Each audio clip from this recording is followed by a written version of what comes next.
Ariane, bonjour. Bonjour, bonjour et merci d'être notre invitée.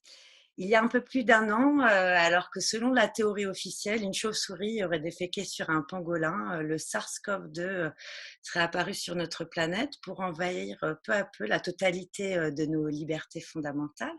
Désormais, le pass sanitaire a été annoncé très récemment comme la baguette magique. Et face à cela, alors que nous avons assisté à un grand nombre d'effondrements économiques, sociaux, parfois psychologiques, je vois qu'il y a une réelle guerre qui a été annoncée d'ailleurs par le président de notre République lors de l'entrée dans la crise et je la vois comme une guerre contre les peuples. Elle est ressentie comme telle pour la plupart. Et ceci est surtout dû à la violation de nos libertés fondamentales. Et si nous t'invitons ce soir, c'est parce que tu as une spécialisation dans l'analyse de l'art du pouvoir et de la manipulation. Est-ce que tu pourrais déjà nous faire part de ton parcours, de ce qui t'a mené à décrypter cette actualité dont les enjeux sont vraiment multiples?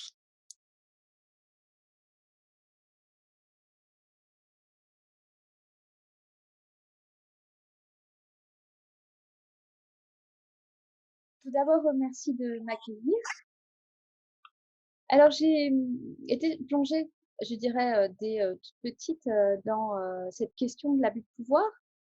Hem, je dirais à la fois sur un plan familial, dans une famille dysfonctionnelle, qui a aussi, vécu, différents types, d'abus de pouvoir et puis également, puisque j'ai grandi, en banlieue parisienne, dans une cité de Saint-Denis où nous étions un peu hors zone, en fait, un peu dans des environnements sociaux, on va dire, exclus du système. Il y avait beaucoup d'immigration tragique.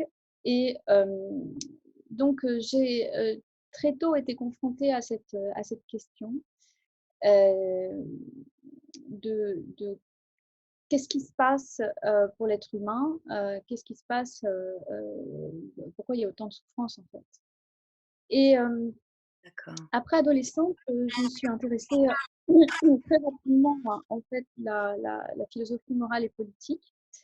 Heu, je n'étais pas une enfant et une adolescente très, fêtarde, c'est venu après.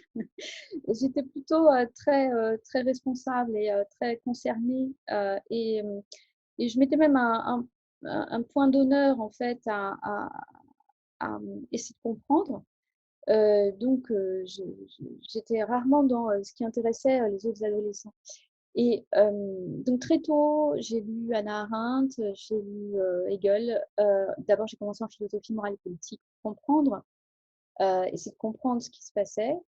Je dirais en plein milieu, de trafic de drogue dans lequel, j'étais. Je me souviens que quand alors ma mère avait des grandes ambitions pour moi, qui donc mes parents étaient marxistes et étaient, dans heu, un idéal de venir enseigner au milieu de la cité, donc à l'époque des francs-moisins, pour, venir apporter, on va dire, une éducation, au peuple, c'est-à-dire la capacité pour le peuple d'avoir les outils de la résistance. Voilà.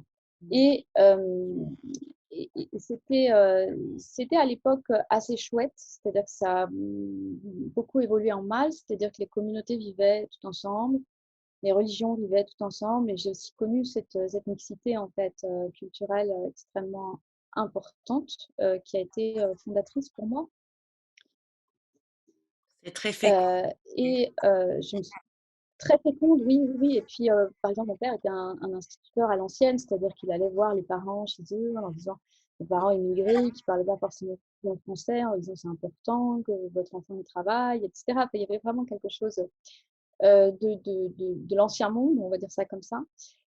Et puis donc, ensuite, heu, quand j'ai passé, donc ma mère avait de grandes ambitions, j'ai donc passé, Normal Sup. Donc j'étais au lycée Condorcet, j'ai passé Normal Sup dans des conditions, heu inimaginables puisqu'on était en plein, trafic de drogue, là où j'étais. Et donc je devais enjamber des corps le matin, qui étaient complètement shootés pour essayer d'aller passer mes oraux à Normal Sup. C'était surréaliste et personne ne pouvait absolument comprendre ma situation dans les univers. Je naviguais très tôt dans des univers absolument totalement hétérogènes. C'est-à-dire cet univers de Seine-Saint-Denis pauvre, culturel. J'étais en quatrième par les grandes ambitions de ma mère, j'étais au lycée Carnot, car c'était vraiment la bourgeoisie riche.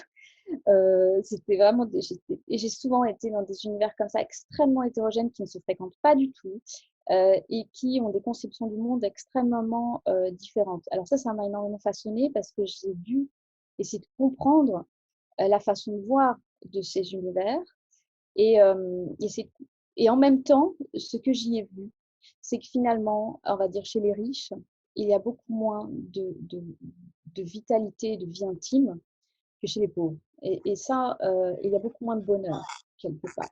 Et ça m'a quelque chose qui m'a énormément marqué. Voilà, et donc après, j'ai continué en philosophie morale politique à essayer de comprendre cette histoire de l'abus de pouvoir, parce que par contre, je voyais les mêmes phénomènes. Et ensuite, je suis passée en psychologie. Donc j'ai intégré en lettres classiques, Normal Sup, et puis je suis passée après en double cursus philosophie morale politique et psychologie parce que j'avais besoin de comprendre dans l'expérience qu'est-ce qui se passe, quoi. Dans l'expérience, qu'est-ce qui se passe, qu'est-ce que c'est que la folie, les confins de la folie, etc. Et ça me. Voilà. Donc, Et puis ensuite, décrivez oui, pardon, un univers d'abus de pouvoir.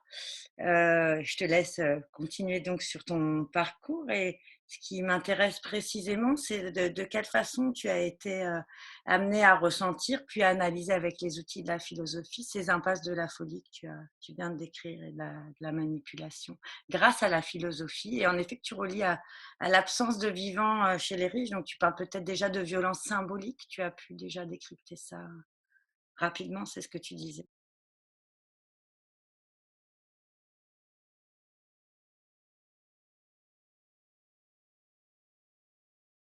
ouais, il y a vraiment plusieurs choses. Il y a une violence sociale, elle existe, et il est très curieux aujourd'hui qu'elle soit reliée à la violence économique et sociale, qu'elle soit reliée euh, finalement, c'est même plus une hypothèse centrale alors qu'elle l'est. C'est-à-dire la violence des riches contre les pauvres, elle existe et elle s'enracine dans la confiscation des privilèges par les riches, mais également dans leur terreur de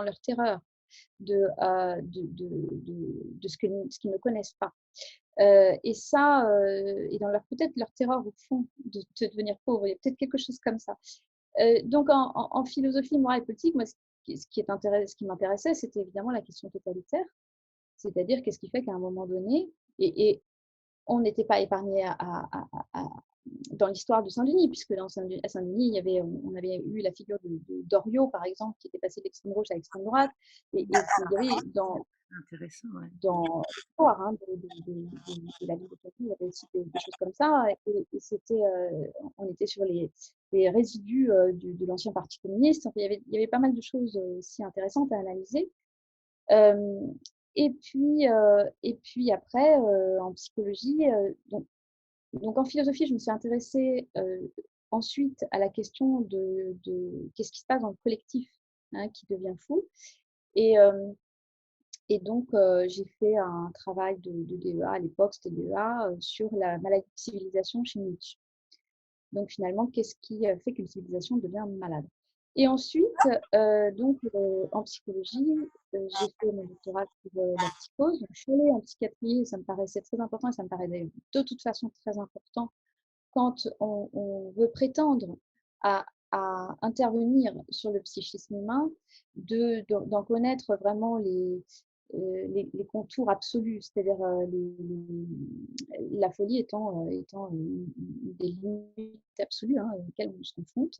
Donc, j'ai été en psychiatrie, je travaille en psychiatrie, je fais ma thèse sur la psychose, et puis après, comme je n'ai jamais réussi à me cantonner à une discipline, et pour moi, ça a toujours été très dur, c'est-à-dire que même en classe, comme je m'ennuyais très très fort en classe depuis toute petite, j'étais toujours en train de faire 10 000 choses en même temps, donc je ne perturbais pas la classe, mais disons que je faisais le bouquin, enfin, j'ai toujours eu besoin d'être dans une polyspécialité, de ne pas renoncer en fait à j'avais pas envie et je ne pouvais pas en fait me laisser catégoriser ni dans une spécialité ni dans une discipline. Donc dans la psychologie, ce que la psychologie m'offrait, c'était tout un champ des possibles en fait, c'était magnifique.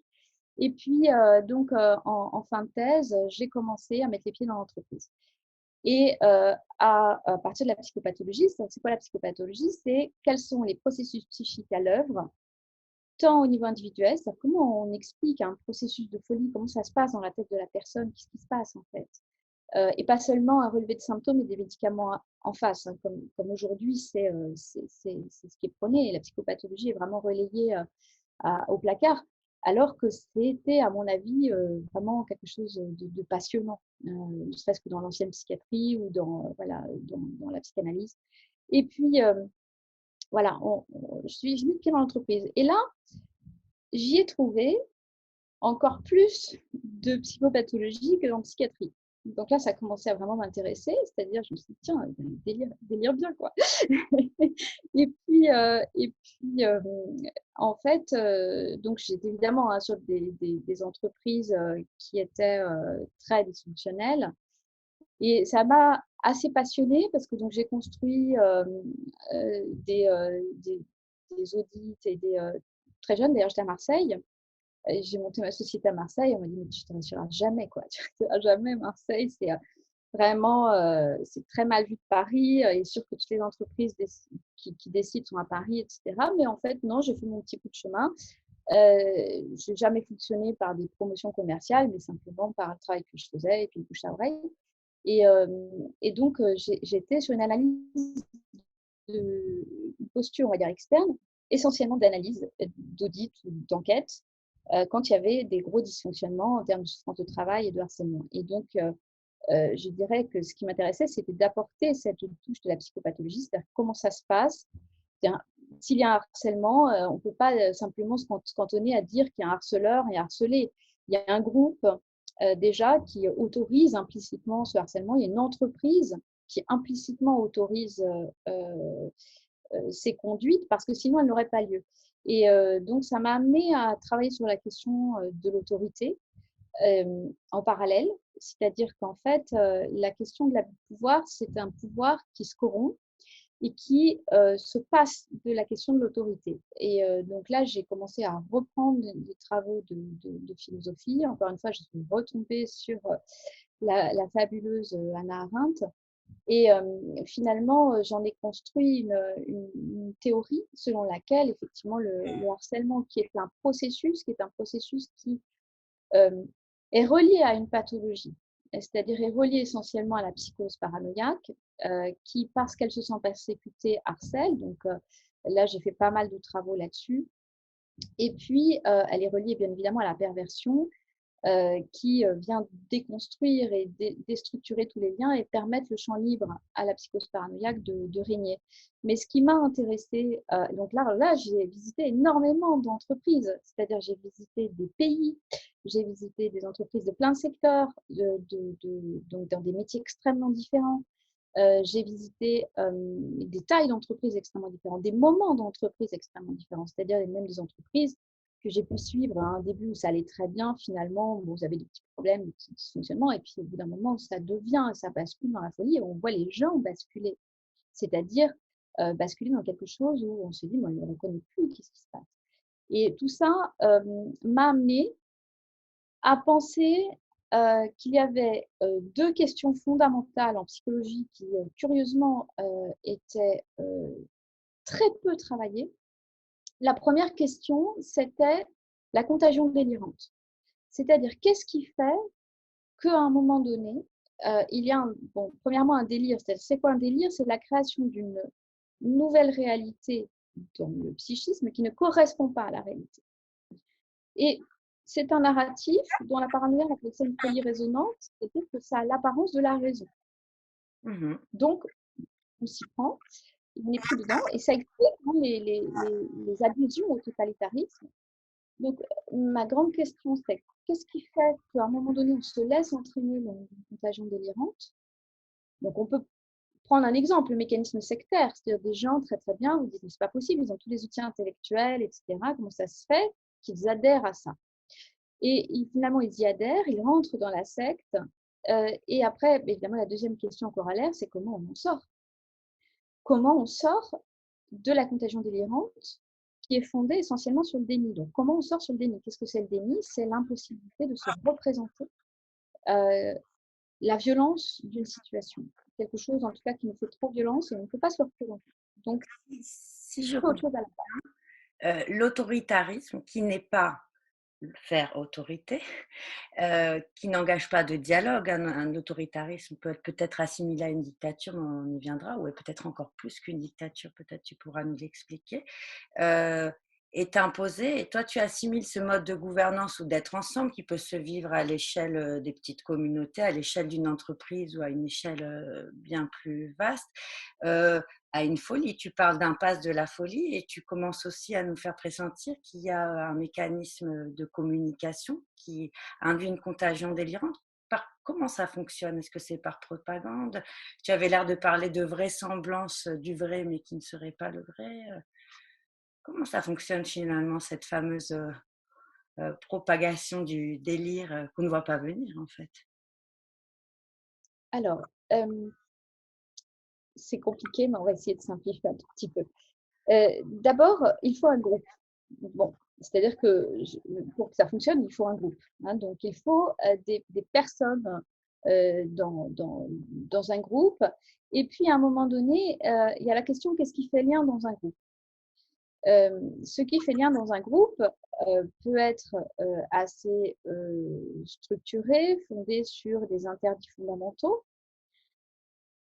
Ça, c'est très important. Dans la structuration psychique de l'enfant, et c'est la raison d'être de l'éducation, c'est de conduire en dehors d'un état pulsionnel, c'est-à-dire je fais ce que je veux tout de suite maintenant, et finalement l'autre n'existe pas. Et cette éducation, elle doit avoir de l'autorité.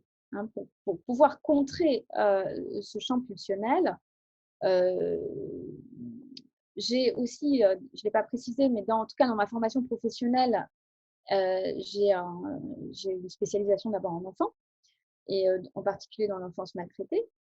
Et donc la question, c'est comment nous, adultes, allons-nous aider l'enfant à mettre des remparts par rapport à ce qui le déborde.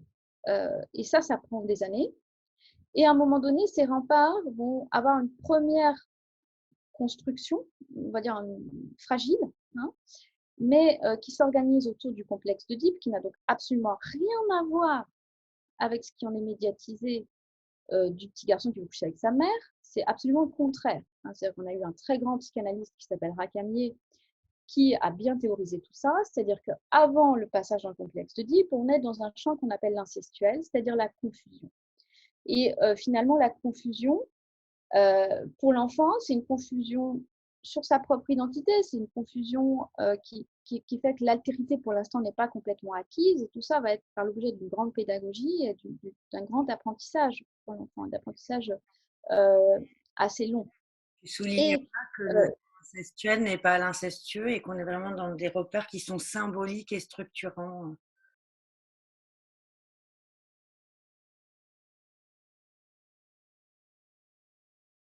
D'accéder. l'incestuel, ça se passe dans le psychisme, Mhm. et l'incestueux, ça se passe dans l'acte. Mhm. Mais il faut bien un contexte incestuel pour que l'incestueux puisse advenir. Hein, donc, voilà. Tu parles de Mais on peut rester dans un incestuel sans passer. Voilà, ouais. voilà. Quand on dit on reste dans le champ de l'incestuel, c'est quoi? C'est-à-dire que dans le psychisme, moi je parle au niveau psychique, hein, c'est-à-dire dans le psychisme, il y a à un moment donné la nécessité d'accepter l'existence du réel. Qu'est-ce que c'est le réel? C'est étymologiquement la chose contre laquelle on se cogne. D'accord. C'est-à-dire, je mange plein de bonbons, chose contre laquelle je me cogne, je suis malade. Voilà, ça c'est le réel. Et à un moment donné, il y a quelque chose qui est inscrit et qui est inscrit dans le corps et qui est inscrit aussi autour de soi. C'est-à-dire, je veux voler le jouet de mon petit copain qui est là et le petit copain me mord parce qu'il n'est pas content. Ça c'est le réel.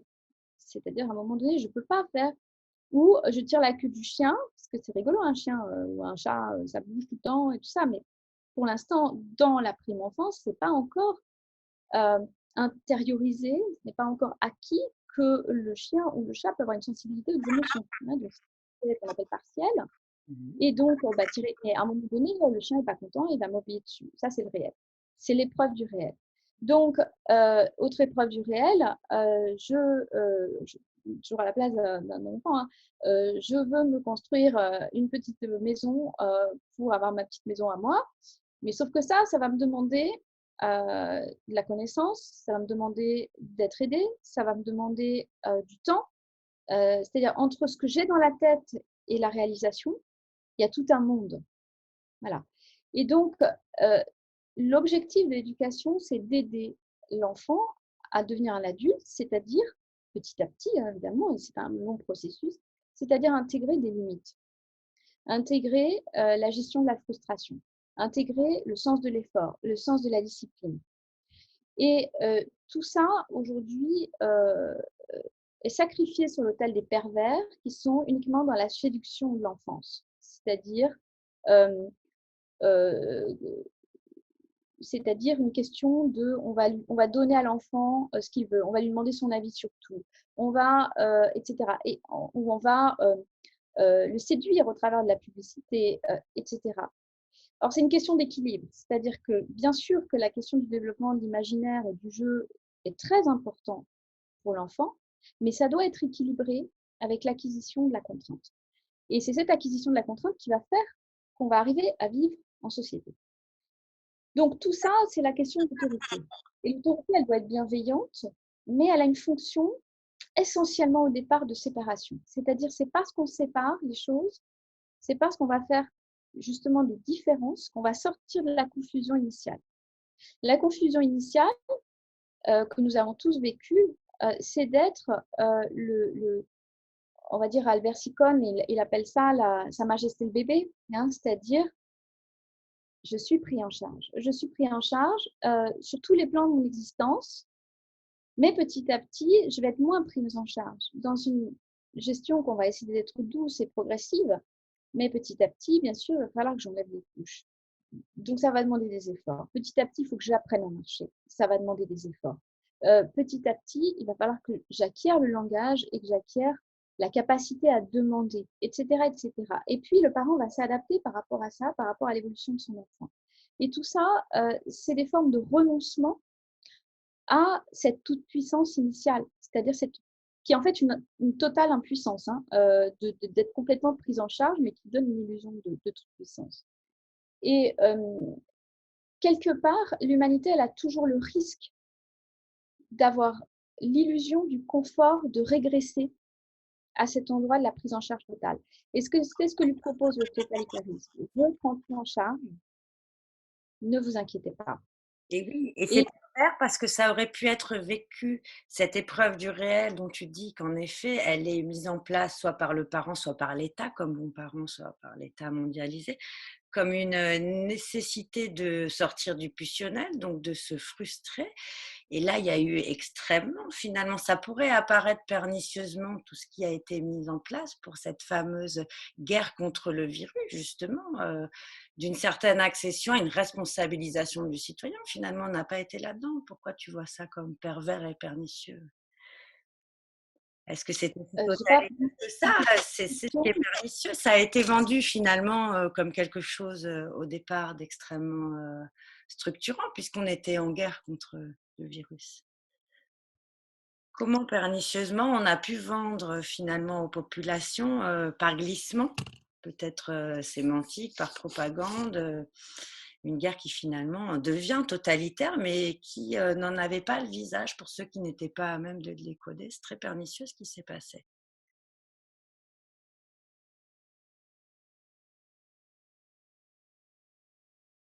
Ouais, oui, tout à fait.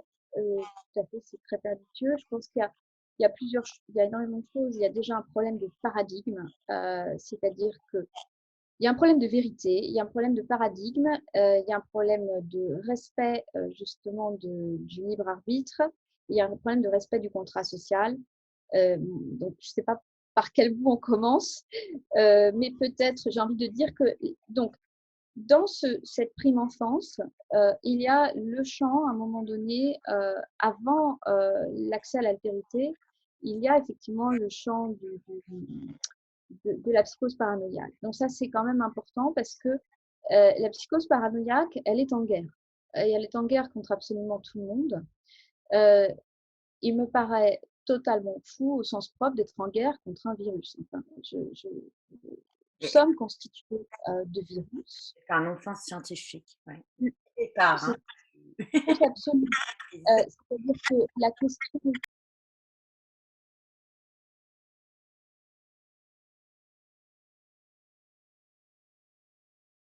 même l'ambition d'éradiquer un virus me paraît démesurée, déséquilibrée, et surtout d'éradiquer à n'importe quel prix. Donc ça, c'est important aussi, c'est que dans la folie paranoïaque, il y a la désubjectivation totale de l'autre. C'est-à-dire que l'autre n'existe pas en tant que sujet. C'est une toute petite différence avec la perversion parce que dans la perversion, il existe en tant que sujet partiel, c'est-à-dire un sujet que je vais prendre comme objet de jouissance, donc il a quand même un petit peu de souffrance, il a quelque chose qui va voilà, pour le pervers, être objet de jouissance.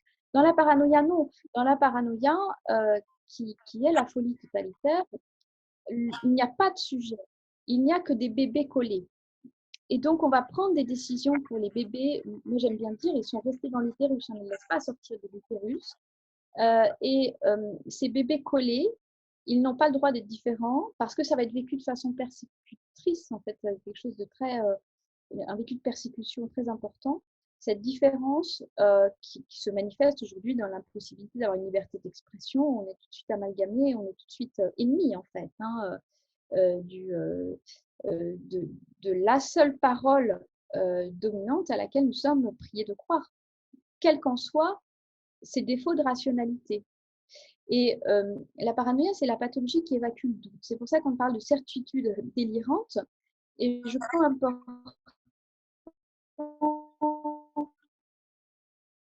Et c'est Vincent Pavant qui me rappelait ça. Et par exemple, avait évacué Descartes. C'était vraiment Descartes, c'était pas possible. Parce que c'est le doute. C'est-à-dire qu'à un moment donné, qu'est-ce qui nous fait dire qu'on est dans la bonne analyse? Est-ce qu'à un moment donné, on n'a pas un intérêt à introduire du doute? Et c'est là qu'on voit aussi la problématique. Donc le fait de partir en guerre avec des discours de guerre, de toute façon, il y a aussi autre chose.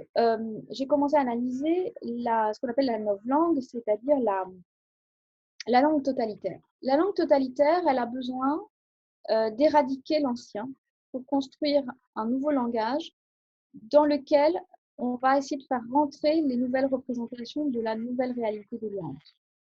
Et la question des néologismes, dès que vous voyez arriver des néologismes qui sont des mots nouveaux, qui n'appartiennent pas à notre patrimoine, parce que notre patrimoine, il est constitué de notre histoire, il y a l'histoire de la langue.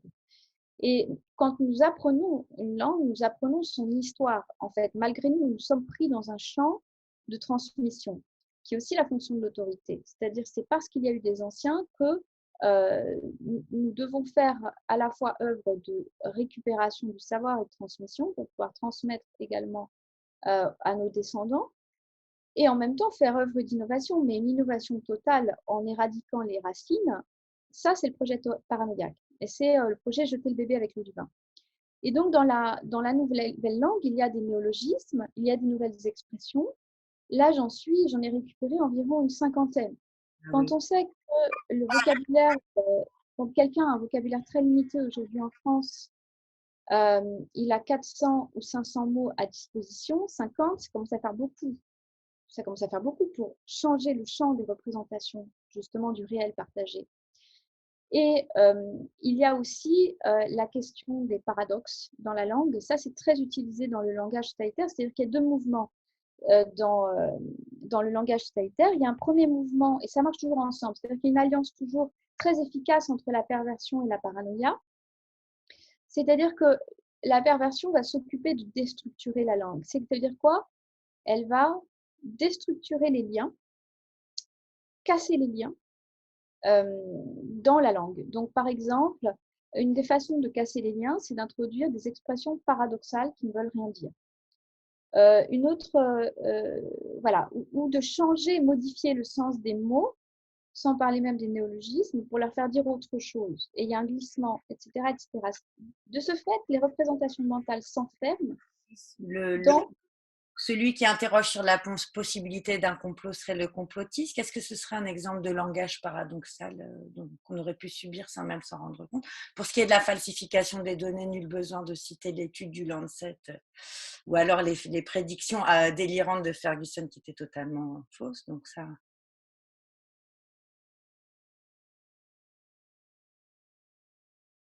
les discours paradoxaux, il y en a eu un paquet, en fait, entre des décisions qui ensuite sont invalidées et on sens inverse et après on reprend d'autres décisions. Ça fait partie du champ paradoxal, hein, c'est-à-dire de la sidération de la pensée parce que finalement, on ne comprend plus à quoi on a affaire. On n'arrive plus à établir une rationalité. Et j'ai relevé essentiellement trois champs lexicaux. C'est important parce que le champ de la guerre et de la persécution, dans lequel on va retrouver des termes comme le couvre-feu, qui sont les termes du champ de la guerre. Donc, ça nous met dans quoi et dans quel type de caractéristiques. On va retrouver un champ pseudo-sanitaire, c'est-à-dire qu'à un moment donné, il y a des termes techniques qui arrivent qu'on ne maîtrise pas et même qui sont des sortes de nouveaux termes, en fait, les cas contacts, les cas positifs, les malades asymptomatiques, voilà, c'est des choses. Malade asymptomatique peut faire partie d'un registre paradoxal, parce que quand on est malade, on est censé avoir des symptômes, en tout cas dans un bon sens commun. Ensuite, un troisième champ qui est arrivé, c'est le champ des nouvelles technologies numériques. C'est-à-dire que maintenant, il y a dans notre acquisition de langage des termes comme présentiel, distanciel, etc., qui nous créent encore une fois un nouveau rapport à la réalité.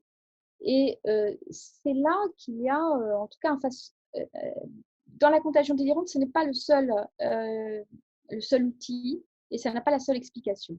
Mais la question du langage est très importante parce que à partir du moment où on accepte des termes, et c'est très curieux, et Victor Klemperer, qui avait fait un travail sur la langue du Troisième Reich, avait noté ça également, c'est-à-dire qu'au bout d'un moment, il y a une sorte on abdique sur le plan intellectuel, on renonce à sa langue comme patrimoine pour acquérir cette autre langue, et ceci intervient également chez les résistants.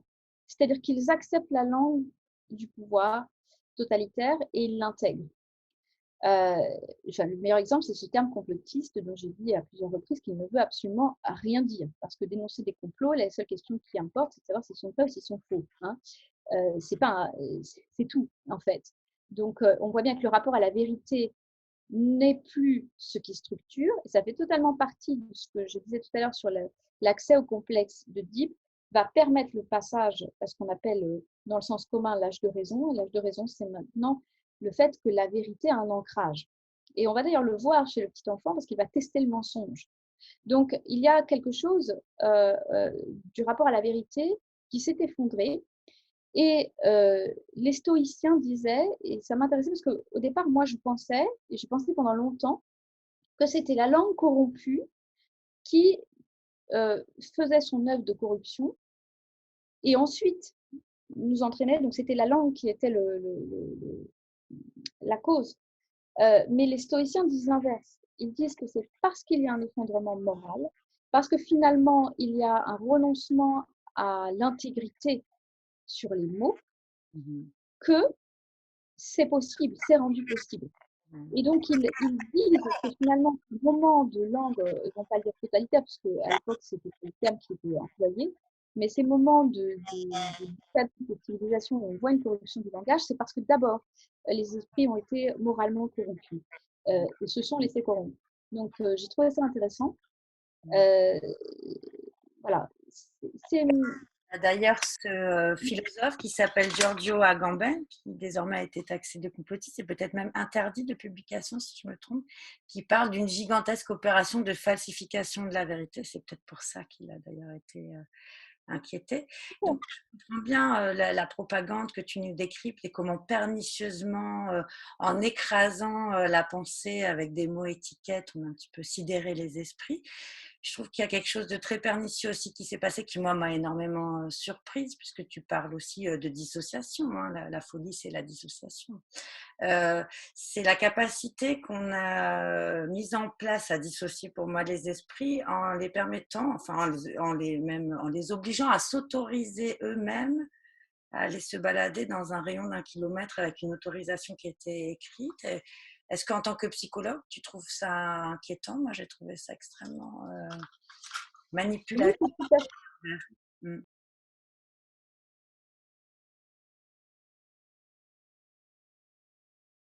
schizophrène, hein, c'est schizophrène, c'est-à-dire que c'est un rapport schizophrène au monde, hein, de toute façon. Et c'est intéressant parce que la schizophrénie fonctionne sur le mode de la dissociation. Donc, c'est bien schizein, hein, ça veut dire dissocier, ça ne veut pas dire double, ça veut dire dissocier. Et le fait de devoir s'autoriser à soi-même est un rapport effectivement schizophrène au monde. Et c'est d'autant plus intéressant que le psychanalyste Racamier avait bien démontré que finalement la paranoïa euh, rend schizophrène. C'est-à-dire que c'est l'effort pour rendre l'autre fou.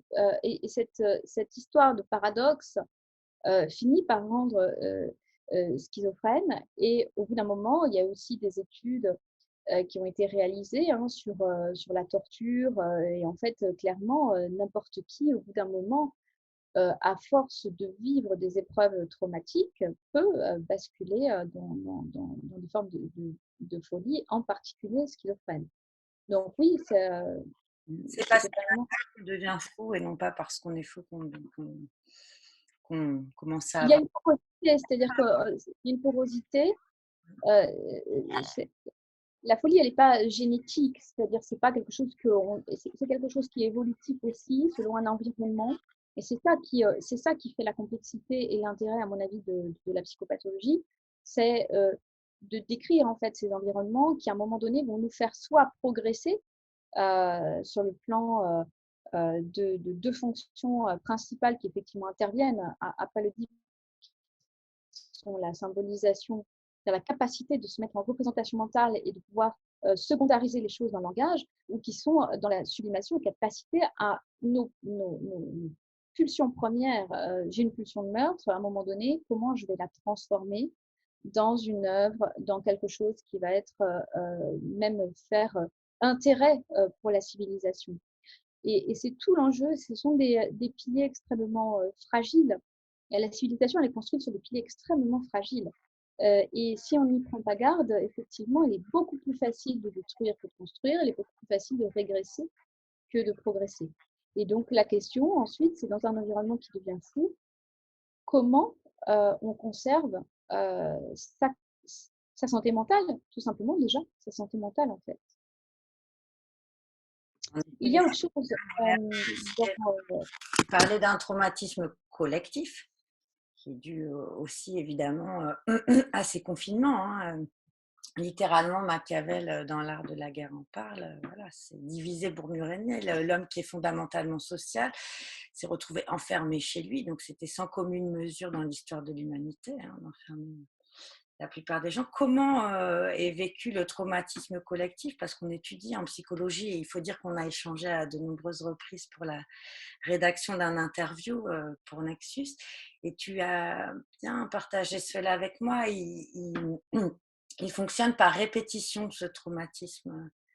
Qu'est-ce qu'il en est? Oui, Une fois qu'on nous a arrêtés, qu'on a sidéré la pensée, qu'on a supprimé ce qui faisait de nous des êtres humains, c'est-à-dire le fait d'être en lien, le fait de respirer, le fait de travailler, le fait de partager du beau, ce qui fait du lien au niveau culturel et humain.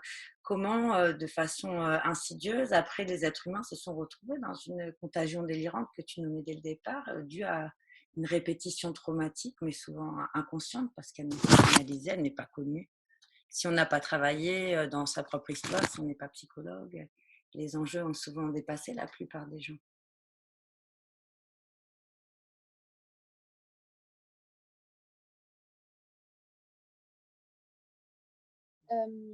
je renverrai les auditeurs aux articles sur le harcèlement qui sont sur mon site. Et il y en a un en particulier qui est le harcèlement chef-d'œuvre de la paranoïa.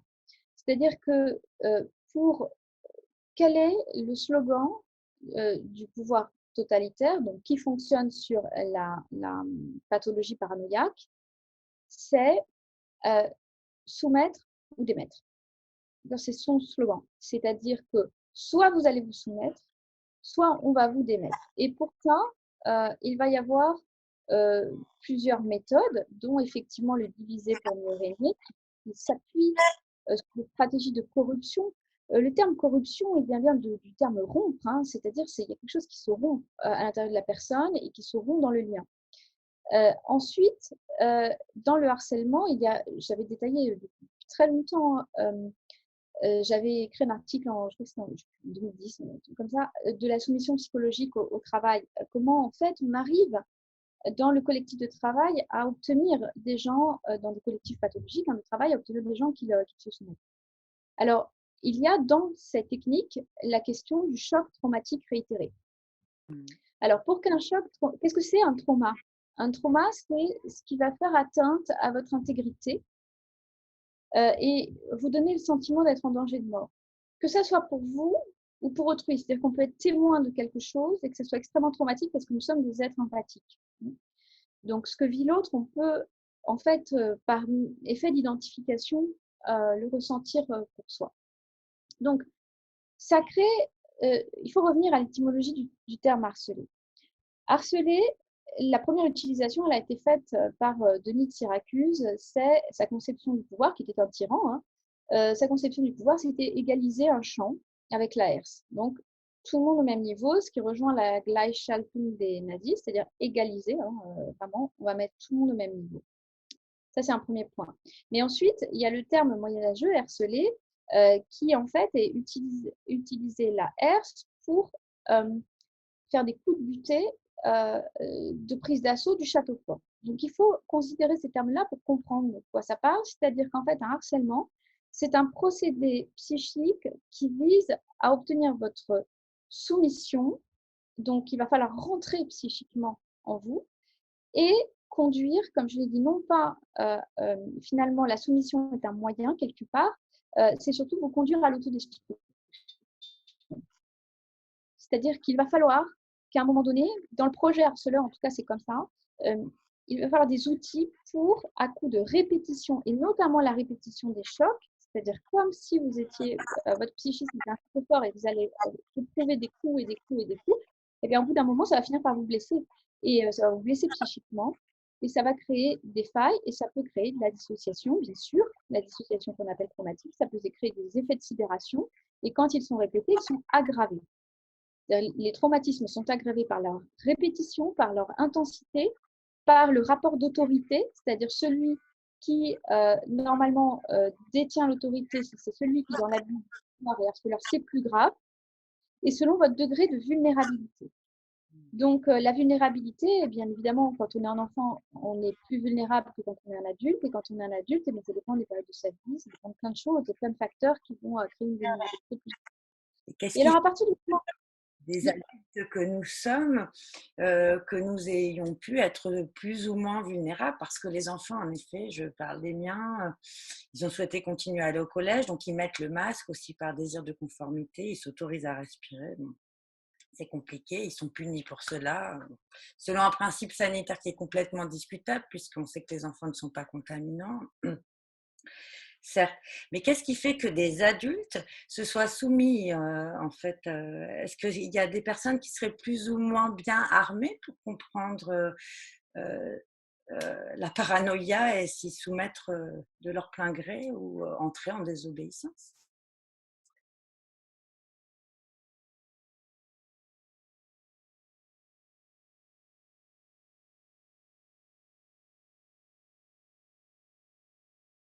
tout à fait.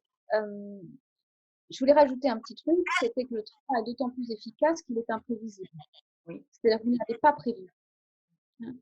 Donc, vous n'avez pas eu les moyens tout simplement de préparer le défense de votre château fort. Et parfois, il était prévisible, mais vous n'avez pas voulu le prévoir. Et alors ça, c'est vraiment très important parce qu'il y a un phénomène de déni massif qui a toujours existé sur celui qui détient le pouvoir. C'est-à-dire qu'il y a une espèce d'illusion globale, majoritaire, qui est que celui qui détient le pouvoir ne peut pas être aussi méchant que cela, ne peut pas être aussi cynique que cela, ne peut pas être aussi corrompu que cela. Mmh.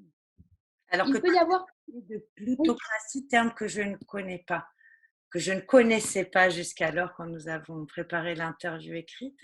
Tu disais que justement le propre de la gouvernance mondiale, hein, d'ailleurs ce qui a été appelé le nouvel ordre mondial est annoncé depuis au moins une trentaine d'années ouvertement dans un projet qui a été révélé. Pour ceux qui se sont intéressés à la politique, sont pas tombés des nues. Il y aurait donc une élite qui aurait été élue sur en fait des critères de richesse. C'est ce qu'on appelle la plutocratie. Pluto, c'est le dieu de la richesse, c'est ça? oui, en fait, les différentes formes de pouvoir, ça a été conceptualisé il y a très longtemps. Et d'ailleurs, il décrit bien comment les pouvoirs dégénèrent, c'est-à-dire que une démocratie, elle a tendance à dégénérer en ochlocratie, c'est-à-dire en gouvernement de la foule. Parce que le gouvernement du peuple, il nécessite une éducation du peuple, une instruction du peuple. Plus exactement, le terme exact, c'est l'instruction. Et c'est ce que disait Condorcet, c'est-à-dire que pour qu'une démocratie soit valable, il faut que les gens ne soient pas en fait soumis à différents types de discours. Il faut qu'ils soient en capacité d'avoir les outils de l'esprit critique et de l'instruction. À partir du moment où on n'a plus ça, et où sciemment ça a été bien sûr tout à fait mis en œuvre, eh bien, on va tomber dans le gouvernement de la foule. La foule, on va retrouver cette question de la régression évolutionnelle. La foule, elle appelle le totalitarisme. Il faut savoir que le totalitarisme, s'il existe, s'il se met en place, c'est qu'il est souhaité. Mmh. Et il est vu comme la solution au mot, la solution de prise en charge totale, globale. C'est le pacte pervers qui est de céder sa liberté pour avoir de la sécurité. Le contrat social, c'est pas ça. Le contrat social, c'est je cède une grande partie de ma liberté pour acquérir des libertés supérieures. C'est-à-dire que le droit a une fonction de protection. Dans le système totalitaire, le droit a une fonction de persécution. Il a glissé. Et d'ailleurs, on le voit très bien, c'est-à-dire que dans le système totalitaire, et c'est l'apanage de la pathologie paranoïaque, c'est-à-dire la loi, c'est lui. La loi, c'est lui. La loi, c'est pas l'émanation qui fait médiation dans le contrat social pour protéger l'intégrité de l'ensemble des individus. C'est plus tout ça. C'est quelque chose qui est confisqué, qui est détourné. C'est d'ailleurs la Et sécurité globale qu'on a vue à l'œuvre, hein, dans un absolument. procédé total de traçage du citoyen et ce fameux passeport sanitaire dont on parle. Voilà. Et oui, et qui entraîne, et on a écrit un petit texte avec Michel Rosenzweig là-dessus, ça entraîne bien sûr la question de la perte du contrat social, puisqu'on va avoir les bons citoyens et les mauvais citoyens. Et ce clivage aussi est très paranoïaque, c'est-à-dire il y a les bons, les bons et les méchants, et les bons vont être incités à persécuter les méchants. Tout ceci rappelle vraiment des mauvais souvenirs. Euh, alors, est-ce qu'il y a des gens qui sont mieux armés? Bien sûr, oui, il y a des gens qui sont mieux armés. Euh, D'abord, j'ai envie de dire des gens qui étudient ces mécanismes, parce que le fait d'en avoir une compréhension intellectuelle permet de les repérer. Euh, Dans l'ancien temps, on avait à l'école, et même assez tôt, des enseignements sur la rhétorique, c'est-à-dire la capacité à distinguer le vrai du faux dans les discours. C'est tout l'objet de Socrate contre les sophistes, c'est-à-dire les sophistes, c'est ceux qui peuvent à la fois vous justifier que le juste et l'injuste se valent. Hein. Donc, tout est relatif, le vrai est l'équivalent du faux, etc.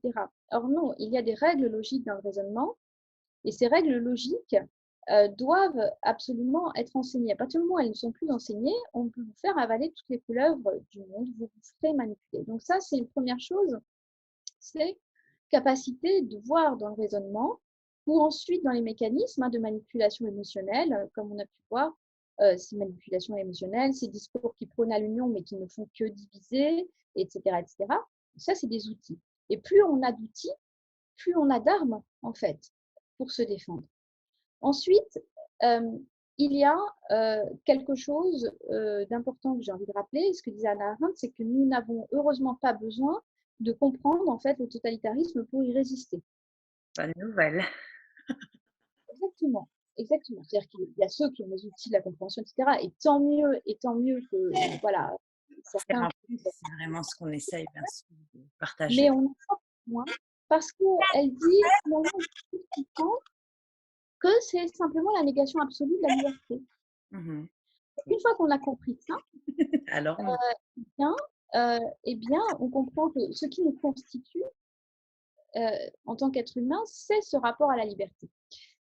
Qui n'est pas encore une fois finalement le droit de tout faire, parce que le droit de tout faire n'est pas une liberté, c'est finalement une soumission à ses propres pulsions permanentes, mais c'est un rapport autonome dans le sens de capacité à se mettre ses propres lois et concerté finalement avec l'autre. Donc il y a quand même quelque chose où ça n'est ni, encore une fois, c'est toujours une question d'équilibre et de juste mesure. C'est comme l'autorité, en fait. Hein. L'autorité, ça n'est pas le laxisme, c'est pas l'autoritarisme. C'est vraiment même une différence de nature. Eh bien, c'est pareil pour la liberté. Euh, ça n'est pas une conception complètement libertaire de je fais ce que je veux quand je veux, et ça n'est pas une suppression de la liberté. C'est un entre-deux, mais en fait, on se rend compte que ce savant équilibre, je dirais, entre euh, le désir et la responsabilité, mmh, c'est ce qui finalement est le plus compliqué à obtenir. Et le plus compliqué, c'est toujours un équilibre extrêmement éphémère sur lequel on doit poser notre conscience pour pouvoir justement essayer de le préserver. Et c'est un équilibre en mouvement. C'est pas un équilibre rigidifié, statique. Et dans la paranoïa, il y a cette obsession du contrôle absolu qui doit rester figée. C'est totalement mortifère. Hein. Donc, alors, il n'y a pas que ça. Pour les gens, il y a des gens qui sont mieux armés. Alors là, on pourrait renvoyer aux travaux d'Alice Miller hein, sur pourquoi le nazisme finalement, qu'est-ce qui s'est passé. Eh bien, elle renvoie aux méthodes d'éducation extrêmement violentes à l'intérieur des familles. On pourrait rajouter qu'aujourd'hui, la violence, encore une fois, peut être le laxisme. Hein. C'est une forme de violence envers l'enfant, par un certain nombre de limites. Et comme disait Hegel, l'enfant se sait imparfait. Se sait pas fini, plus exactement. Et donc, le traiter comme complètement fini par rapport à ses apprentissages, comme on peut entendre hein, de façon presque idéologique aujourd'hui, sur, je sais pas moi, ils vont apprendre la lecture tout seuls, etc. C'est en fait ne pas le respecter. Donc, c'est toujours un savant équilibre. J'ai perdu mon film, je vais le retrouver.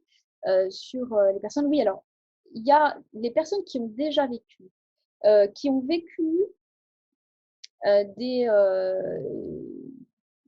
une forme de totalitarisme, par exemple intrafamilial, mais qui ont travaillé dessus, ou dans l'entreprise, sont plus à même de comprendre et de trouver leurs ressources parce que ça a déjà été travaillé. Celles qui sont vraiment très démunies sont celles qui sont dans le déni, en fait. Et le déni, il peut avoir vraiment plusieurs sources. Il peut avoir tout simplement aussi un enracinement familial de déni des propres maltraitances qu'on a pu subir, par exemple, ou d'illusions sur ses propres figures parentales, etc., etc. J'ai une hypothèse qui m'est totalement propre, euh, qui, pour faire reliance avec deux choses que j'ai pu travailler, sur la question de la soumission au totalitarisme, qui est reliée à l'ampleur des transgressions sexuelles infantiles. Je ne suis pas la seule à en avoir parlé. Il faut bien savoir que le premier à en avoir parlé, c'est Freud, et qu'il a relié d'ailleurs à l'existence des maladies mentales, et qui s'est pris une levée de bois vert telle qu'il a fait ensuite une machine arrière, et ça on le voit très bien dans sa correspondance, mais il y a quelque chose là qui se passe. Alors quand je parle de transgression sexuelle infantile, je ne parle pas nécessairement de viol ou d'inceste extrêmement sauvage, mais je parle, qui peuvent exister, je parle de finalement ces atteintes, effectivement, à l'intégrité sexuelle de l'enfant, dont on a pu être témoin ou victime. Mais les deux, en fait. Alors, ça peut être l'exhibitionniste à la sortie de l'école, ça peut être le parent qui met un film porno et puis l'enfant tombe dessus, ça peut être, ça peut venir par des copains en classe, etc. Et bien sûr, ça peut être des transgressions sexuelles entre cousins, etc. Alors moi, ce que je voulais dire sur ça, qui me paraît très important, c'est qu'un autre psychanalyste en a parlé, c'était Ferenczi, et il a dit, vu l'ampleur des déclarations de nos patients, on ne peut pas, en fait, faire l'économie de ça. Alors, j'ai la même expérience clinique. J'ai une expérience clinique extrêmement immense et les gens ne viennent pas pour ça. Mais au hasard du truc, il se trouve qu'il y a des révélations. Ah ben, il s'est passé ça avec sa sœur, il s'est passé ça avec son cousin, il s'est passé ça avec etc. Et ou avec l'instituteur, ou avec etc. Ou en colonie de vacances. Et en fait, on se rend compte qu'il y a quelque chose là, du tabou euh, euh, absolu qui existe dans nos sociétés. Alors même si la parole semble se libérer, mais je dirais bien semble, parce que par ailleurs, il y a une idéologie extrêmement délétère qui est de cet ordre-là et qui arrive, et qui est en cours, et qui est en marche, l'idéologie des droits sexuels et de la sexualisation de l'enfant. Et en fait, je pense que ce terrain-là, pervers, est un terrain extrêmement propice, et tant qu'il ne sera pas résolu, est un terrain extrêmement propice à une soumission globale psychique puisqu'elle a déjà été obtenue. C'est ça, Voilà. ce qui est intéressant, Même si c'est un événement. c'est que dans cette tentative de décryptage du totalitarisme que nous voyons à l'œuvre, dès le départ, pour décoder les mécanismes, tu as parlé d'effondrement moral, de piliers sociaux qui n'étaient plus là, la maison s'effondre. Et pour recontextualiser, évidemment, l'hypersexualisation est à l'œuvre. Évidemment, nous sommes même dirigés par des personnalités politiques ou médiatiques qui sont de plus en plus mises en cause hein, dans des abus de biens sociaux, des abus de pouvoir et aussi d'autres abus type viol sont mis en cause, tels que les mêmes Darmanin, donc notre ministre de l'Intérieur, c'est extrêmement éloquent.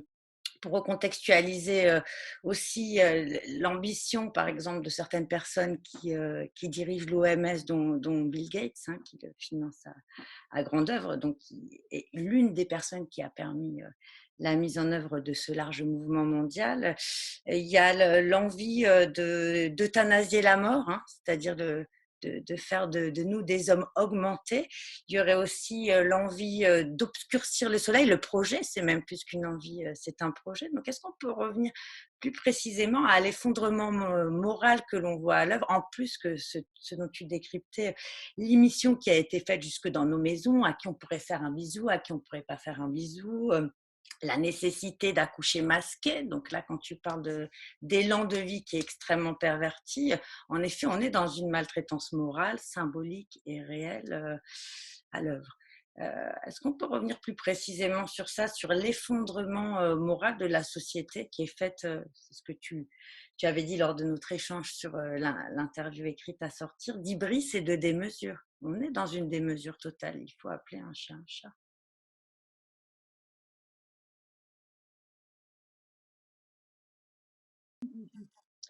Oui, tout à fait. La paranoïa, c'est la pathologie de la démesure. C'est-à-dire, c'est toujours le paranoïaque se prend pour Dieu, il est tout. Il est homme et femme à la fois, il est dans la toute-puissance, il est Dieu, etc.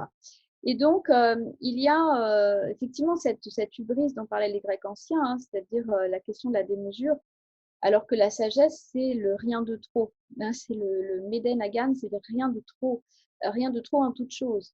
Et on voit bien que cette démesure, elle ne concerne pas seulement ce qui est arrivé en termes de gestion politico-sanitaire, elle concerne vraiment tous les champs de nos vies, de la destruction sur le vivant, des ambitions, effectivement d'augmentation de l'humain. Qu'est-ce que ça veut dire un homme augmenté, sachant qu'en fait, précisément, je dirais,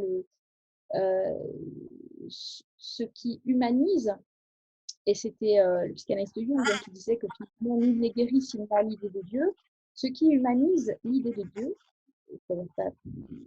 c'est-à-dire l'idée d'un infini, d'un amour infini qui est, euh, et finalement nous dépasse totalement. Et en fait, ce qui humanise, c'est précisément revenir étymologiquement l'humus, la terre, c'est-à-dire à se désaugmenter en fait, à revenir dans une posture extrêmement humble. C'est d'ailleurs la même étymologie. Et on voit bien que là, on est dans de la toute-puissance qui est sans limite, c'est-à-dire sans limite sur les projets sur la Terre, sur tous ces milliers de satellites autour de la Terre, on n'évalue pas les conséquences. Euh, c'est des projets qui n'ont plus de limites et qui sont, oui, qui sont dans cette toute-puissance-là. Et je crois très important de revenir aux limites. Et encore une fois, qu'est-ce qui nous limite? C'est notre rapport au réel. Mais à partir du moment où on a les moyens financiers de sa folie, le rapport au réel, il est perdu, tout simplement. Et ça entraîne tout le monde là-dedans. C'est-à-dire qu'il y a un rapport au réel et à l'humain dans son champ de souffrance aussi qui est complètement perdu. Euh, donc on a la question des chimères, de mixer l'homme avec l'animal, de créer des pulses voilà, dans le cerveau humain. On parle des lois bioéthiques qui permettent à la fois ce que toi tu nommes un infanticide, puisqu'on n'est plus dans l'avortement chez les enfants. Moi, Et tu parles des lois qui permettraient de mixer le génome humain et animal. tout à fait. Donc on voit bien qu'il n'y a plus de rapport à notre réalité, qui est que la vie humaine, elle est aussi constituée de maladie, elle est constituée de souffrance, et elle est constituée de la mort aussi à un moment donné comme quelque chose qui est une étape qui vient nous interpeller sur qu'est-ce qu'on aura fait de nos vies. Parce que si à un moment donné on est dans cette recherche d'immortalité matérielle, on ne va plus donner de valeur à la vie humaine, puisqu'en fait la valeur de la vie humaine, elle est liée à sa finitude. Elle est liée à un moment donné, ce qui la rend si fragile aussi. Et donc, c'est une histoire d'équilibre, encore une fois, et que fait-on de la souffrance humaine? Comment y répond-on? Et on voit bien que toutes ces questions sont totalement évacuées dans quelque chose qui est, encore une fois, sans plus aucune mesure ni limite, et dépasse le champ du monstrueux que nous sommes capables de créer. Et je crois que le monstrueux, il vient dans la démesure. Face à cela, comment fait-on? Puisqu'on a l'une comme l'autre dit différemment, parfois l'impression très souvent cette dernière année d'être dirigée par des gens qui seraient un hôpital psychiatrique à ciel ouvert. Hein. La planète sera un hôpital psychiatrique à ciel ouvert. Tout ceci nous choque profondément, à la fois comme femme, comme psychologue, comme citoyenne. Qu'est-ce qu'on peut proposer comme voie alternative à l'heure actuelle face à ce qui a été mis en œuvre, à cette sidération dont il est important de sortir et ces mécanismes de déni? Qu'est-ce qu'on fait face à tout ça?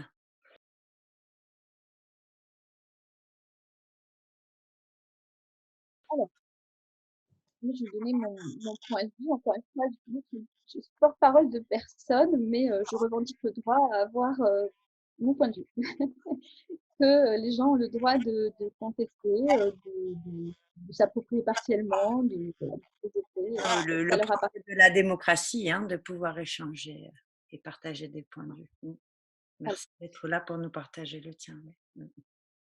Alors, mon point de vue, c'est que nous assistons depuis longtemps, hein, c'est-à-dire qu'on en a eu c'était comme un révélateur l'année dernière. C'est quelque chose sur lequel les rares gens qui travaillent avec moi sur ces questions de manipulation de masse, de mécanismes totalitaires, nous avions tout à fait vu le vent venir, hein, vu le vent tourner, et ça fait très longtemps, parce qu'il ne faut jamais oublier que si nous ne sommes pas vigilants, le pouvoir aura tendance à l'expansion et à la transgression.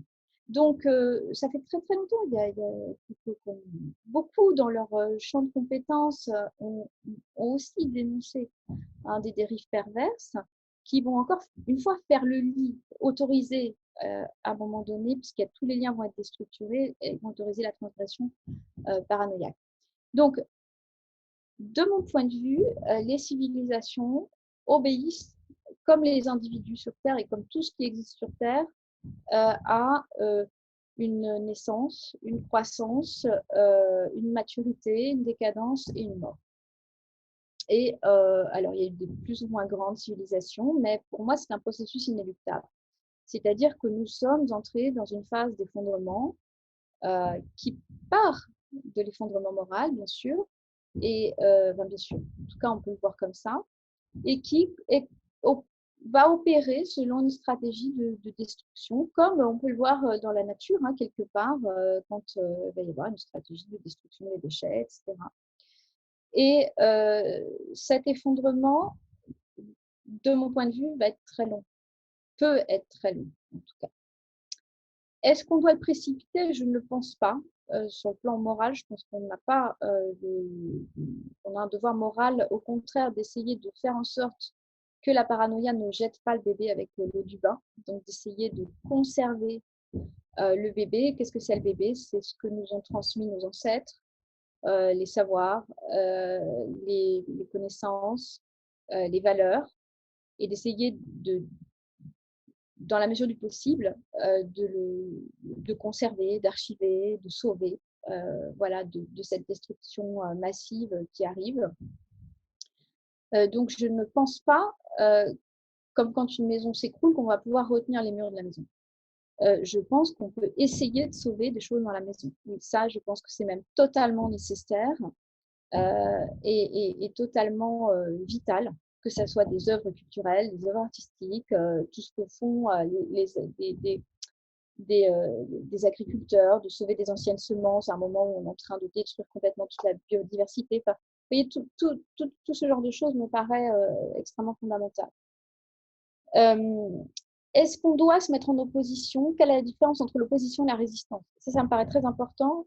D'ailleurs, on m'a posé la question ce matin. L'opposition, c'est se mettre contre la folie paranoïaque. C'est-à-dire, on se met en face et on mène un rapport de force. Ceci me paraît, alors, plusieurs choses. En général, ces oppositions, soit elles sont contrôlées, c'est-à-dire elles sont créées par le pouvoir paranoïaque lui-même, en fait, pour attirer un certain nombre de personnes. D'autre part, c'est une stratégie contre, donc, qui, à mon avis, ne fait pas vraiment analyse des rapports de force en puissance, donc est visée à être dégommée. Et en général, c'est une opposition qui se radicalise, c'est-à-dire qui va fonctionner en miroir avec le système totalitaire et finalement qui va être tout aussi dangereuse. C'est-à-dire que par effet miroir, il y aurait une cristallisation, une montée de la violence. Hein, tout à fait, exactement. C'est-à-dire une montée de la violence par effet miroir et une montée des utopies. C'est-à-dire qu'il peut y avoir un totalitarisme d'utopie, hein, c'est-à-dire du monde idéal, voilà,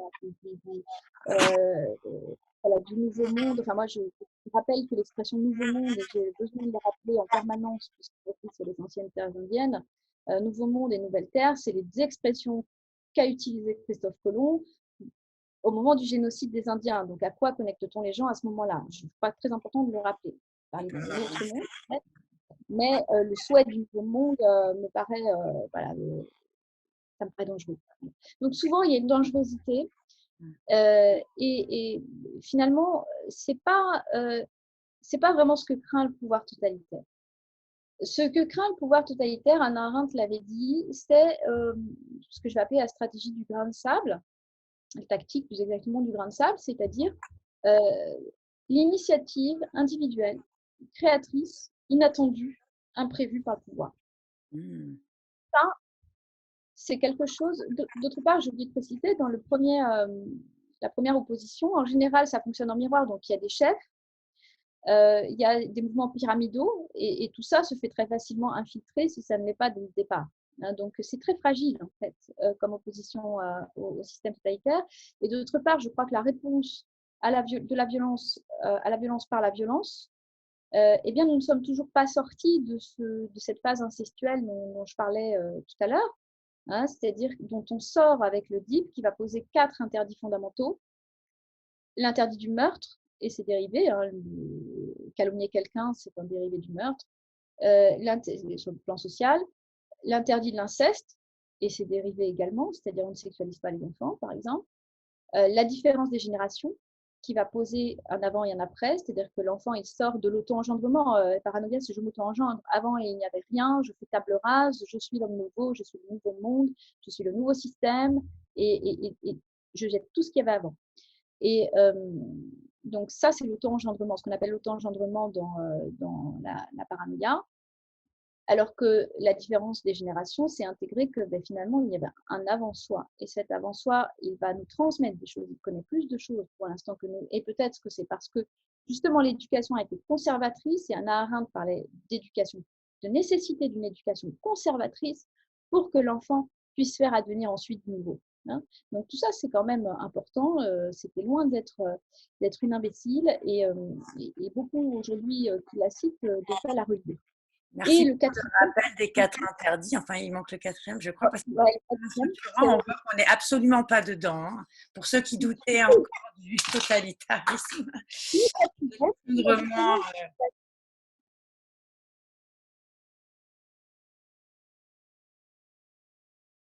le quatrième, c'est la différence de sexe, c'est-à-dire principe de réalité.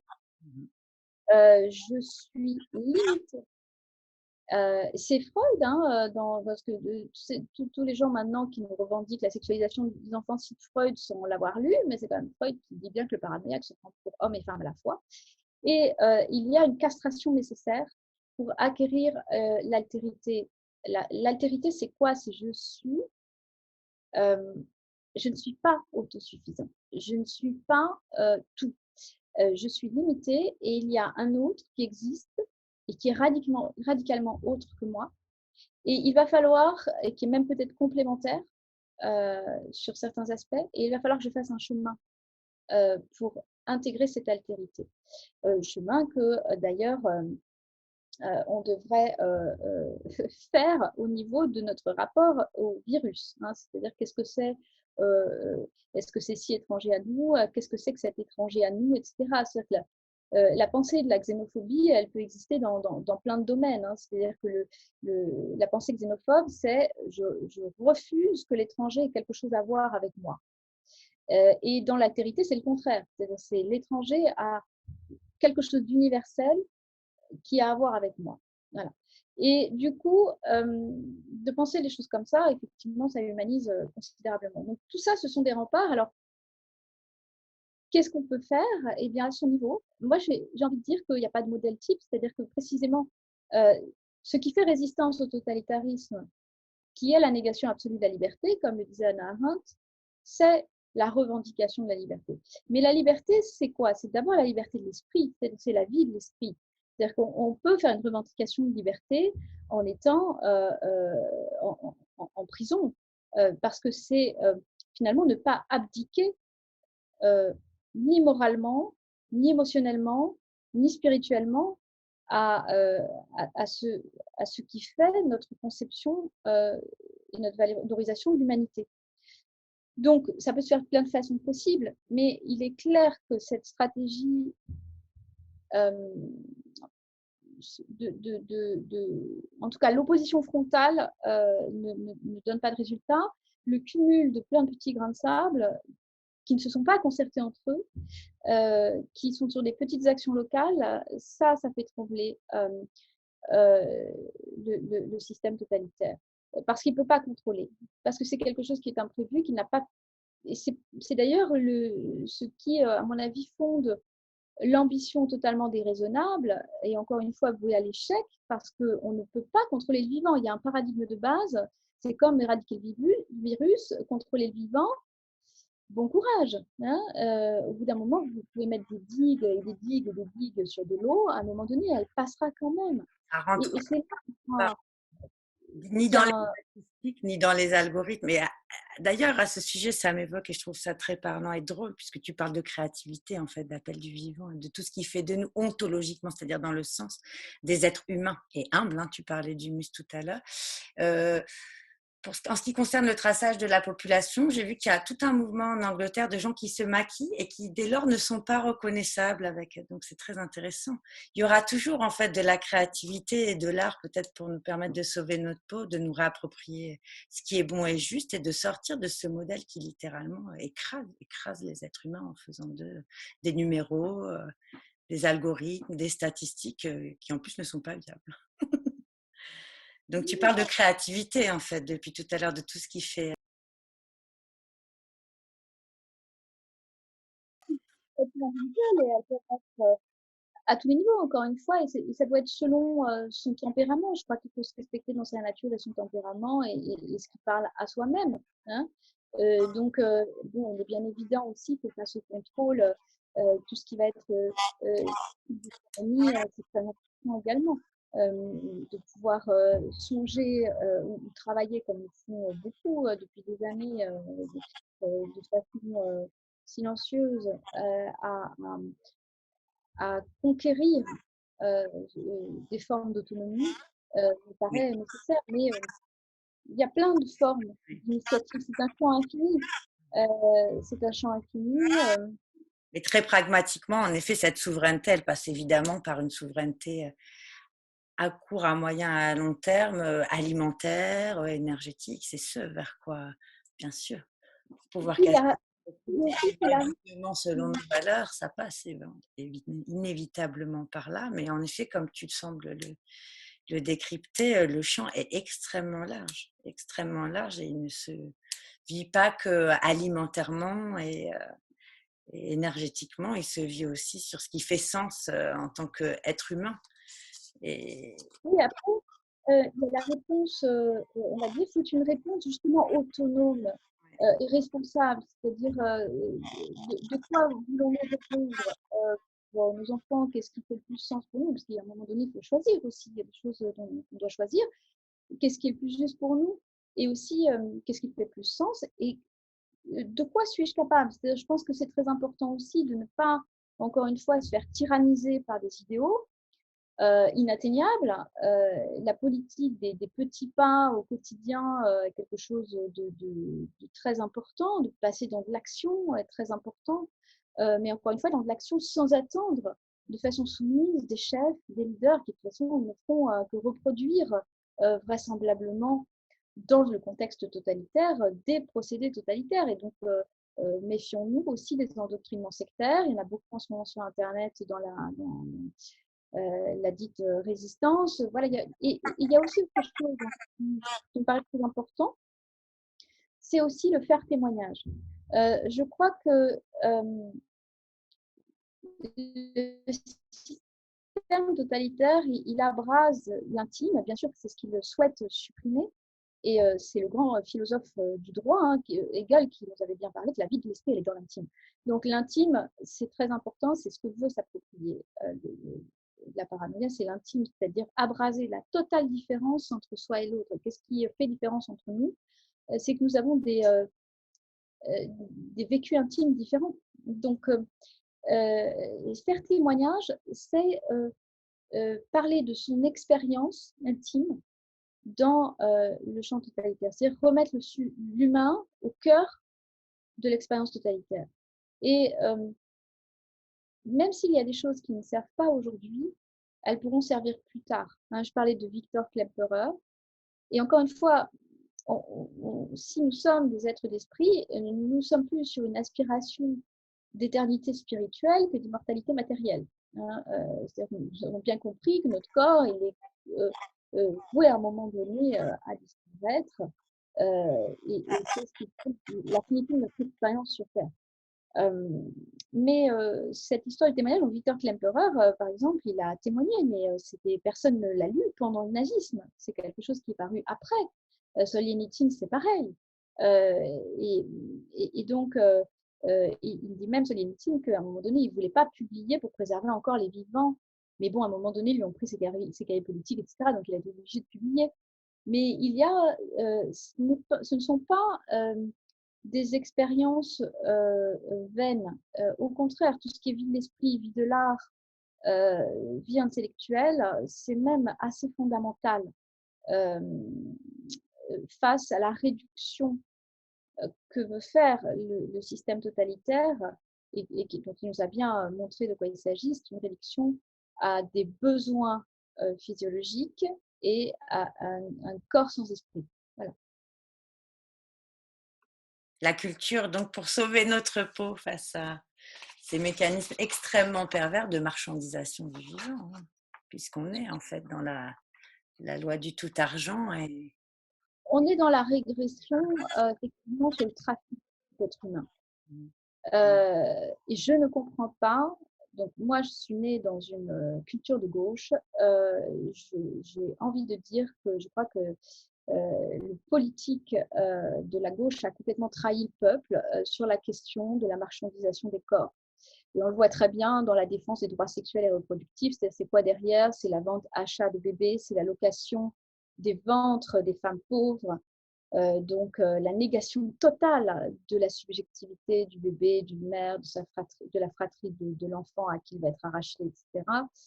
Tout ceci n'a rien on nous vend toujours de l'émancipation là où c'est une régression à un patriarcat des plus sauvages. Je ne suis personnellement pas contre le patriarcat, dans la mesure où il y a des matriarcats, il y a des patriarcats. La question, ce n'est pas le matriarcat ou le patriarcat. La question, c'est comment il est exercé. J'ai envie de dire très clairement, donc j'avais intitulé mon livre de l'imposture sur les droits sexuels ou la loi du pédophile au service du totalitarisme mondial, titre qui m'a été abondamment reproché. Mais c'est clair, c'est-à-dire c'est bien parce qu'il y a une idéologie perverse qui remonte à un psychopathe violeur d'enfants et qui est maintenant diffusée, y compris dans les universités. Et tout ce petit groupe a bien monté son truc et se retrouve effectivement promu par l'OMS. Il est clair que ça, c'est le champ, c'est le boulevard, c'est le moyen, encore une fois, du pervers pour asseoir le pouvoir du paranoïaque. Le pervers, il jouit toujours, il est toujours dans la jouissance, et son intérêt premier des logiques et des systèmes totalitaires, c'est de jouir. Et on voit d'ailleurs l'effet quand c'est l'effet chez Fayon autorisé, quoi. C'est-à-dire le petit abus de pouvoir qui va être autorisé et permis, et donc le sadisme du quotidien. Et la civilisation telle qu'elle est en destructivité, effectivement, d'une civilisation où maintenant on peut vendre et acheter des bébés, est une civilisation où on peut louer le ventre des femmes. Et tout ceci n'est pas du tout progressiste et d'une civilisation où on nous explique qu'on peut sexualiser l'enfant et lui enseigner la masturbation et tout ceci entre 0 et 4 ans. Je n'invente rien, c'est dans les standards, rien que le terme standardisé, standard pour l'éducation sexuelle en Europe. Éducation sexuelle, terme qui est repris soi-disant pour dire qu'on va protéger les enfants des abus sexuels. À partir du moment, encore une fois, on éduque à la sexualité, on ne protège plus du tout. Et donc, tout ceci est extrêmement transgressif et pervers. Et on voit bien qu'il y a un effondrement moral intellectuel aussi, puisque les, les intellectuels qui devraient, pour beaucoup, se retrouver dans une critique de tout ça, sont aussi pris dans leur propre compromission. Donc, il y a quelque chose qui ne va pas, qui est un symptôme. Voilà. Commission qu'on a vu à l'œuvre, puisque c'est quasiment à mes yeux, une tentative de corruption. Chaque détection de cas Covid, de cas contact de cas Covid est facturée 55 € pour chaque médecin. Donc c'est extrêmement pernicieux, mais en effet, de façon interstitielle, cette corruption a été mise en œuvre et il nous faut être d'autant plus vigilants, d'autant plus, oui. C'est pour ça que tu es là d'ailleurs et que ce dont tu parles, cette phase inévitable qui est de faire témoignage, comme l'a fait Primo Levi pour partager son expérience des camps, et ce qui fait humanité en fait, hein, laisser sa pierre de ce qui paraît impensable, innommable, et comme dit Camus, d'ailleurs, mal nommer les choses, c'est rajouter du malheur au monde et d'y mettre du sens par des mots qui soient des mots corrects pour pouvoir mettre en œuvre cette pensée qui, comme on disait, a été sidérée. et remettre des éléments de réel, ce que tu fais depuis tout à l'heure, et je trouve ça très courageux. J'espère que ce ne sera pas trop ardu pour nos auditeurs qui n'ont pas un background, un parcours de psychologue, mais en tout cas, je trouve ça extrêmement, extrêmement aidant, fin, profond, multifacette. Est-ce qu'il y a d'autres choses que tu voudrais partager avec nous autour de Euh, cet entretien, oui, s'il te peut-être une petite conclusion. Euh, L'effondrement moral, il vient d'un renoncement à la vérité. C'est-à-dire qu'il n'y a pas de justice sans vérité. Il n'y a pas d'intégrité sans recherche de la vérité. Et si l'on reprend ce qui se passe sur cette crise, il y a un travail à faire qu'ont fait certaines personnes qui se sont mises en danger, qui ont parlé, etc., mais de questions de vérité. Il y a une confusion très claire dans cette crise, par exemple en termes de vérité, entre ce qu'on appelle les sciences spéculatives et les sciences opératives. Alors là encore, hein, c'est des vieux termes qui remontent à l'Antiquité, mais qui ont du sens. Une science spéculative, c'est une science qui est purement intellectuelle. Par exemple, les mathématiques. Les mathématiques, ça donne un certain degré de certitude parce que, bon, si on respecte des règles, hein, encore une fois, et c'est pareil en logique philosophique, des règles de raisonnement logique, on arrive à un certain résultat. Maintenant, nous sommes des êtres d'expérience. Donc, il se peut que dans notre réel, ce qui fait une vérité intellectuelle, en réalité, dans notre réel, ça se choque avec quelque chose qui va engendrer de la souffrance ou qui ne va pas être opérant. Et c'est pour ça qu'on appelle des sciences opératives, c'est-à-dire qu'elles ont une prise avec le réel, comme la médecine. C'est-à-dire que la médecine, pourquoi c'est un art? Oui. Pas au sens de faire des peintures, je vais à un moment donné, c'est un art. Ça intègre la dimension de l'expérience. C'est-à-dire qu'un médecin expérimenté, il a plus d'expérience qu'un jeune médecin. Et ceci, personne ne le remplacera. Ce rapport à l'expérience. Et c'est dans l'expérience qu'on va plus ou moins affiner les théories. Donc ça fait une très grande différence. Et il y a ici quelque chose qui a été une confusion dès le départ de l'épidémiologie qui s'est prise pour une science spéculative.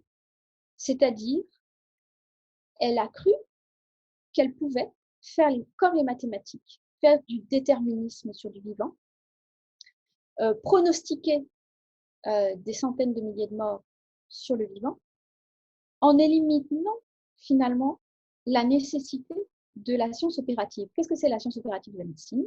C'est je teste, pas au sens de faire des tests, je teste un remède et je vois si ça marche. Et parfois, le même remède sur une même maladie, sur des malades différents, n'a pas le même effet. Alors, Alors, c'est les grands principes de la médecine, hein, le remède de l'un, c'est le poison de l'autre. Donc, il y a cette dimension de subjectivité à laquelle tu nous invites, bien sûr, alors, dans la science aussi. il y a quelque chose de démesuré de croire que nous allons maîtriser encore une fois, tous ces paramètres. Peut-être que, voilà, si ça ne marche pas, on ne sait pas l'expliquer. On ne sait pas l'expliquer parce qu'il manque plein de paramètres.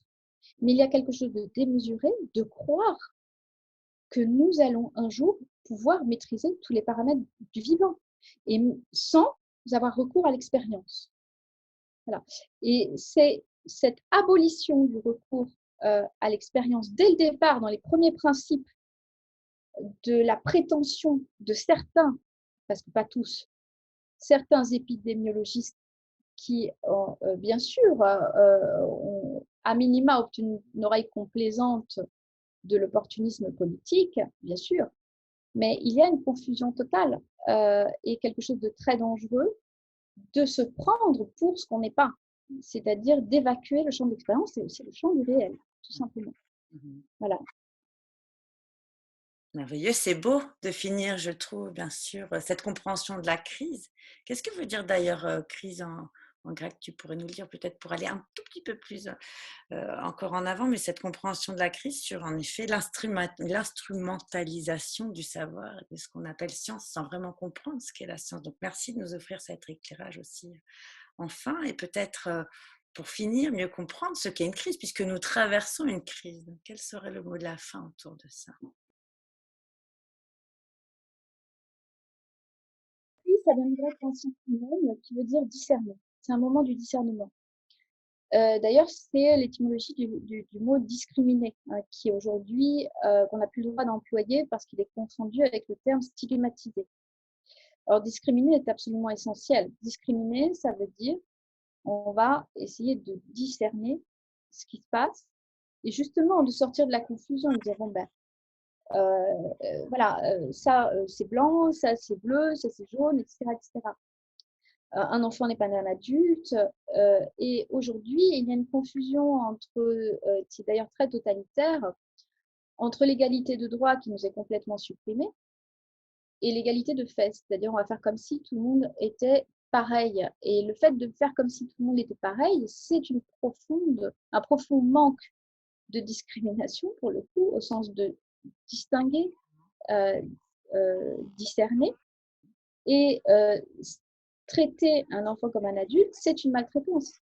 Traiter une personne vulnérable comme une personne qui ne l'est pas, c'est une maltraitance. Hein.